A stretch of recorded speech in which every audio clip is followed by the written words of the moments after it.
चलिए, लौंडे लपाड़े शब्द नेशनल नहीं इंटरनेशनल टेलीविजन पर किसी पाकिस्तानी प्रधानमंत्री का सलाहकार ही बोल सकता है। पाकिस्तान कटोरा लेकर खड़ा है पर अपनी हरकतों से बाज नहीं आ रहा।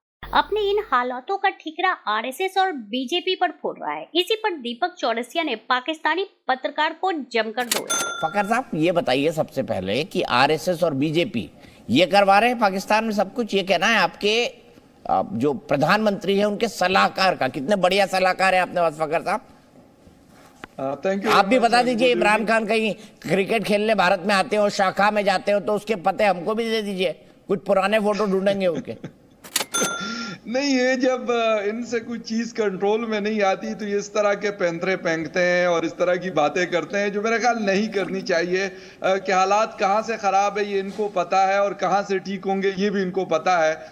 आरएसएस को या हिंदुस्तान को या किसी और को इसके लिए मतलब रिस्पॉन्सिबल करना मेरे ख्याल में बिल्कुल गलत है। अफगानिस्तान को कहना, ईरान को कहना या इंडिया को कहना। तो सीधे मैं जब्बार जी के पास चलता हूँ। जब्बार जी बताइए, क्या कहेंगे आप ये अता साहब की इस बात पर। अच्छा चौरसिया साहब, जो आप जिस मुद्दे पे चर्चा कर रहे हैं, मुझे भी अपना जो है ना वो था कि मैं जानूं ये कि अता तारड़ भाई ने ये बात क्यों करी है। तो अता साहब मेरे दोस्त हैं, तो मैंने उनसे पूछ लिया। मैंने कहा जी बताइए जरा, ये आप ये बात करें। तो वो बोल रहे थे कि इन बलवाइयों का जो अगजनी कर रहे हैं, जो टारगेटेड अटैक कर रहे हैं, इनका जो तरीकाकार है, ये दंगे करने का जो तरीकाकार है, ये वही है जो हिंदुस्तान में जो अपनाया जाता है, जो कि गुजरात फसादात में अपनाया गया था, जो कि अच्छा, आपको पता है गुजरात में हुआ क्या था? मुझे जब्बार भाई ये बताइए ना, गुजरात में हुआ क्या था? किस बात से दंगे शुरू हुए थे? ना बताइए ना, गुजरात में किस बात से दंगे शुरू हुए थे? जब्बार भाई बताइए ना, किस बात से दंगे शुरू हुए थे गुजरात में, ये बताइए। पहले बताइए किस बात पे दंगे शुरू हुए थे, तो बताइए 2002 में। मैं आपको हर चीज का तसल्लीबख्श जवाब देता हूँ, आप सुनिए तो सही हुजूर। आपने पहले बताइए, आपने गुजरात की बात करी, आप बताइए 2002 में गुजरात में दंगे किस बात पर शुरू हुए थे, बताइए। खामोश तो होइए जनाब, खामोश तो होइए। आपने फखर यूसुफ सही पूरी बात ध्यान से सुनी, तो वो आपके हज की बात कर रहे थे ना। उनको भी दूसरे पैनलिस्ट को भी पाकिस्तान से पूरा टाइम दिया, मुझे भी सुन लीजिए। मैंने बताया, सुनता हूँ, पर मुझे बताना किस बात पर गुजरात में दंगे शुरू हुए थे, बताना। मुझे इतना पता है कि वहां पर बलवाइयों ने जो है मुसलमानों को काटा था, और मोदी साहब जो गुजरात के कसाई कहलाते हैं, उन्होंने सारा इसको फैसिलिटेट किया था। सर, वो दुनिया के सबसे बड़े प्रधानमंत्री हैं, और अगर शहबाज शरीफ को मालूम पड़ जाए कि मोदी जी उनसे मिलना चाहते हैं, तो मैं बता रहा हूँ इस्लामाबाद से पैदल दिल्ली आ जाए, वीजा भी ना मांगे, इस्लामाबाद से पैदल दिल्ली आ जाए। इतनी वक्त है भारत की आज। सही थे जो बिन बुलाए काबुल से सीधा लाहौर में उतर गए। अरे ये तो हमारा बड़ा दिल है मेरे भाई, कि हम बिन बुलाए काबुल से बिना बताए पहुंच गए। वापस कर देते, अब उतरने क्यों दिया फिर आपने? वापस कर देते ना, काबुल से पाकिस्तान की एयर स्पेस में आने ही नहीं देते, बोलो उतरो ही मत।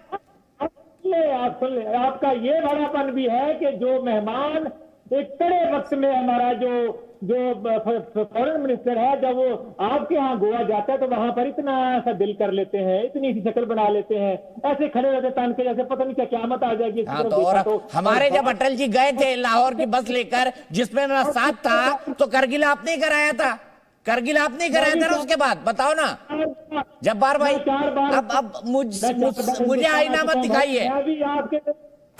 4 बार हिंदुस्तान मैं भी आ चुका हूं, और मैं भी आपसे एक रथ से, मैं पलटन मैदान से लेके, आजाद मैदान से लेके प्रेस क्लब के रोड तक पैदल घूमा हूं, दिल्ली के पहाड़गंज से लेकर मैं लाल किला तक पैदल घूमा हूं, कवरेज किया मैंने, रिपोर्टिंग। मैं हजूर, मैं भी एक रथ को जानता हूं। मुझे अच्छा बताइए, कब आया भारत, कब आया? मैं अभी रिकॉर्ड निकलवा के बता देता हूँ, आप आए भी थे कि नहीं आए थे?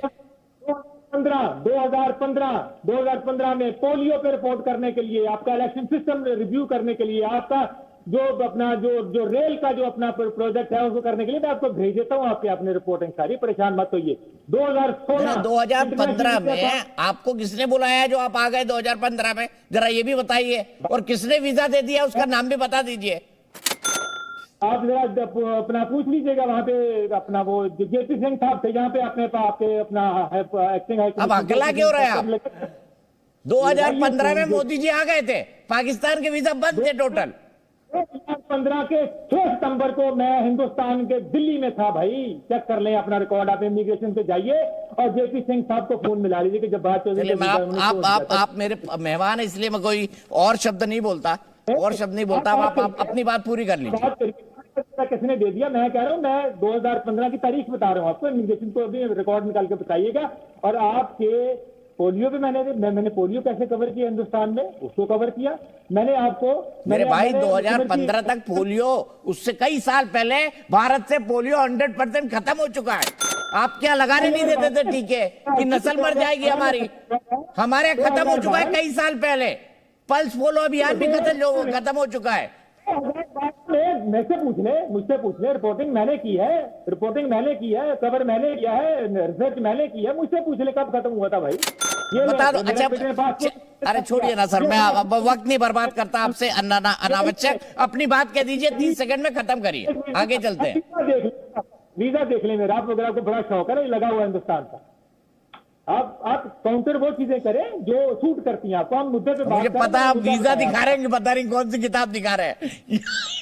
स्काइप पे कौन सा वीजा दिख रहा है जब इंटरनेट बंद है सब। हिमालय जी को इंटरनेट से बात कर रहे हैं हम लोग, ये इंटरनेट से बात कर रहे हैं, सैटेलाइट तो नहीं भेज रखी हिमालय जी ने मेरे पास। नहीं, आप इंटरनेट से नहीं, आप वाईफाई से बात कर रहे हैं। 90% इंटरनेट बंद है, कुछ जगहों के वाईफाई चालू है, इतना मैं जानता हूं पाकिस्तान के बारे में। और चलिए ठीक है, आपके पास वीजा है, आपको मुबारक हो, आप फिर आए, मैं आपको मेहमान बना के बुलाऊंगा, मुझे कोई दिक्कत नहीं, अपनी बात कह दें। आप नहीं कह रहे रसिया जी, आपको सिर्फ मकबूजा कश्मीर में इंटरनेट बंद करना याद है, इसलिए आपको बार बार, आपको मणिपुर में कर्फ्यू लगाना याद है, इसलिए आपको पाकिस्तान याद आ रहा है। ठीक है, अच्छा अपनी बात कह दीजिए भाई पाकिस्तान के बारे में।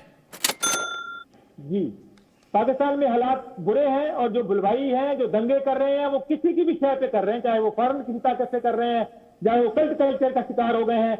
दे will be taken to the task. वो जा रहे हैं और उनको पकड़ा जाएगा, और उनको आखिर तक बताया जाएगा उन्होंने किया क्या पाकिस्तान के साथ। They have done very very very very shameful and bad thing to Pakistan. I don't endorse, don't support. या बीजेपी के कोई कॉन्क्लेव में गए हो? देखिए जी, सीधी सबसे पहली बात यह है कि अभी जो मेरे भाई ने बात की है वो बिल्कुल दुरुस्त बात है कि देखिए हमारे अपने मसाइल इतने ज्यादा हैं कि हमें क्या जरूरत है हम किसी और के जाके मक्खियों के छत्ते में अपना हाथ मारते फिरें। अभी जो ये बात हुई है, ये बात तरफ को सेना इसका को पाऊँ है। लेकिन जिस तरह इंडिया के अंदर पाकिस्तान कार्ड बिकता है, इसी तरह पाकिस्तान के अंदर भी इंडिया कार्ड बिकता है, और हम दोनों जो मुल्क हैं वो एक दूसरे के ऊपर इसी तरह के करते हैं और उसके ऊपर जो है अपना बातें करते हैं। और अल्लाह का शुक्र है हमारे जो है इधर भी जो है वो मसाला पूरा बिकता है, आपकी तरफ भी मसाला पूरा बिकता है। तो इसलिए जो है ये सर मैं एक बात बताता हूँ, हसन भाई आप मेरे को इजाजत दीजिए, मैं एक बात कहना चाहता हूँ। आपने नफरत के आधार पर पाकिस्तान बना लिया कि हम आरएसएस वालों के साथ नहीं रहेंगे, बीजेपी वालों के साथ नहीं। बीजेपी तो तब थी नहीं, आरएसएस थी, बहुत छोटा सा संगठन था। आपने कहा इनके साथ नहीं रहेंगे, हमको मुल्क दो, आपको पाकिस्तान मिल गया। क्या हुआ 75 साल बाद हम दुनिया की 5वीं सबसे बड़ी अर्थव्यवस्था है। आप कहां पे खड़े हैं मुझे आज कुछ कहने की जरूरत नहीं, लेकिन उससे पहले भी मैं आपको ये बताना चाहता हूं कि जिस संगठन से नफरत के आधार पर आपने अलग पाकिस्तान मांगा था, उस संगठन के ही कृष्ण गोपाल जी ने सबसे पहले कहा था कि भाई इनको गेहूं दिलवा दो, हमारे पास है, फालतू है, इनको दिलवा दो। बात यह कि हालात एक तो इनको समझ नहीं लगी, इनको समझ नहीं आ रही थी कि कब हमने अरेस्ट करना है और कब करना चाहिए। ये सबसे बड़ी बात है। और मिसकैलकुलेशन जिस तरीके से हुई इनसे, इसी हुकूमत से, पीडीएम की, जिसकी वजह से आज ये मेरे ख्याल में जो रोड्स के ऊपर जो कुछ आप दिखा रहे हैं और या जो पाकिस्तान के मीडिया में या फिर सोशल मीडिया के ऊपर हम लोग देख रहे हैं, पेशावर से लेकर कराची तक बड़े शहर जितने भी है, तो वहां पर इस किस्म की सूरत हाल देखने को मिल रही है, जो अनफॉर्चुनेट है, मेरे ख्याल अच्छा नहीं है। क्योंकि पहले ही हम पॉलिटिकल इंस्टेबिलिटी का शिकार रहे हैं, इकोनॉमी पहले से काफी खराब थी। अब आज के दिन में तकरीबन डॉलर जो है वो 7 से 9 रुपए बढ़ा है मार्केट के अंदर, इंटरबैंक में और ओपन मार्केट में। वो तकलीफ और वो परेशानी किसकी होगी? एक आम पाकिस्तानी के लिए इन्फ्लेशन में मजीद इजाफा होगा। प्रॉब्लम्स मजीद बढ़ेंगी। अब किसी की छोटी गाड़ी थी, उसने बड़ी मुश्किल से बेचारे ने मोटरसाइकिल या गाड़ी ली, उसको जला दिया, वो नुकसान किसका है? वो ना इमरान खान का है, ना शहबाज शरीफ साहब का है, ना आसिफ अली जरदारी साहब का है, ना मौलाना फजल रहमान साहब का है, वो एक आम पाकिस्तानी का नुकसान है। रेडियो पाकिस्तान किसके टैक्स के पैसों से चल रहा है? वो मेरे और मेरे जैसे और बहुत सारे जो पाकिस्तानी है, जो आम पाकिस्तानी है, उनके टैक्स के पैसों से चल रहा है। ठीक है। अगर आपने दीपक जी, मैं एक चीज कहना चाहता हूं कि इस दुनिया में 80 देशों में संघ कार्यरत है और 39 देशों में संघ की शाखाएं चलती है। मैं तो संघ में हूं नहीं, जीता हूं इनफैक्ट, तो मैं तो बस इतना ही कह सकता हूं, ये मुझे भी नहीं पता था कि पाकिस्तान में भी संघ चलता है और इतना मतलब इतना घबराते हैं पाकिस्तानी संघ से कि संघ यहां बैठकर इतना सब कुछ ऑपरेट कर रहा है और आपकी आर्मी और आपके लोग और आपके वो पाव किलो के बॉम्ब और वो इतने बड़े बड़े टेररिस्ट वो क्या कर रहे हैं, उनको समझ ही नहीं आया। मुझे लगता है कि अपनी इंटरनल प्रॉब्लम को बीजेपी या आरएसएस से एसोसिएट करके अब आप अपनी जनता का मूर्ख नहीं बना सकते। ये बात बहुत साफ है कि जिस तरीके से एनआरकी इस समय पाकिस्तान में है, इसमें ना ही तो आरएसएस का कोई इंटरेस्ट है और ना ही भारतीय जनता पार्टी का कोई इंटरेस्ट है। और आपने बिल्कुल सही कहा, जिस तरीके से कहा गया था कि जब गेहूं की जरूरत थी तो यहीं से संघ के ही एक नेता ने कहा था कि भाई गेहूं दिया जाना चाहिए। इन तमाम चीजों के बाद भी अगर आप अपने रियल इश्यूज को एड्रेस नहीं करेंगे और जबरदस्ती पंचिंग बॉल की तरह किसी को पकड़ के अपनी जनता को अपीज करने की कोशिश करेंगे तो ऐसा नहीं हो सकता। ये जो गुंडागर्दी है, इसके पीछे वर्दी है, 90 के दशक के पाकिस्तान के नारे हैं। अभी पिछले कुछ समय से पश्तून मूवमेंट में भी ये लगे, बलोच में भी ये लगे, अभी अप्रैल में पीओके में इस तरह के जो हंगामे थे वो हुए और तमाम चीजें हुई। मुझे लगता है उनके पास they have too much on their plate. जबरदस्ती हिंदुस्तान से लड़ने की जरूरत नहीं है आपको। और जहां तक बात संघ की है, मैं सिर्फ एक ही चीज कहना चाहता हूं, वो किस तरीके से देखते हैं या अपने लोगों को पोलराइज करने के लिए किस तरीके से हिंदुओं को या संघ को गाली देते हैं, वो उनका एक एजेंडा हो सकता है। लेकिन हमारे देश में इस तरीके का कोई मामला है नहीं। संघ अपनी चीजों को, अपने देश को और अपनी राष्ट्रीयता को लेकर इतना व्यापक है कि अगर पाकिस्तान में उसका एक शाखा खुल जाए तो हो ना हो उनकी स्थिति भी बेहतर हो।